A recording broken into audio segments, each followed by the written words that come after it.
নমস্কাৰ সকলোকে, কি খবৰ? আশা কৰোঁ ভাল। মই ৰেখাই এটা মোৰ মিনি ব্লগলৈ আপোনালোকক স্বাগতম জনাইছোঁ। ৰাতিপুৱা চাহ কাপৰ পৰা আৰম্ভ কৰিছোঁ। চাহ খালোঁ, খাই অহাৰ পিছত আকৌ মন কৰিলে পায়সো আছিলে, কালিৰে পায়সো খালোঁ। কিন্তু পায়স খাই থাকোঁতে আধা চাহেই শেষ হ'ল। গা চা ধুই কৰি ধূপ জ্বলাই লৈছোঁ। আমি ধূপ এনেকৈ জ্বলাওঁ যিহেতু আমি ঘৰত নাথাকোঁ, ফাৰ্মত থাকোঁ।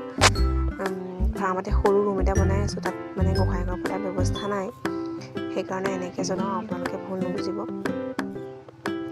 আৰু এইফালে খাবলৈ হ'ল ভাত। আজি বনাইছিলোঁ কচু শাক, জালুক দি বনাইছিলোঁ, মাছ। এইফালে কালি অলপ প্ৰসাদ আছিলে, সেয়া ভাজিলোঁ, আৰু অলপ আচাৰ বিশেষ নাই, তেতেলী আচাৰ আৰু খৰিচা আচাৰ। আৰু ভাত খাইছোঁ মানে। আৰু এইফালে চব মানে খামকৈ বহি আছে, আৰু আমি খালেতো নহ'ব, সিহঁতকো খাবলৈ দিব লাগিব। সেইটো কাৰণে নিজৰ পেট পূজা কৰি দিলোঁ, কৰি লৈ পেলাই সিহঁতক দিলোঁ। আমাৰ আকৌ সিহঁতক খাবলৈ নিদিয়ে, সেইটো কাৰণে তাক বান্ধি লৈছোঁ আৰু সিহঁতক দিছোঁ।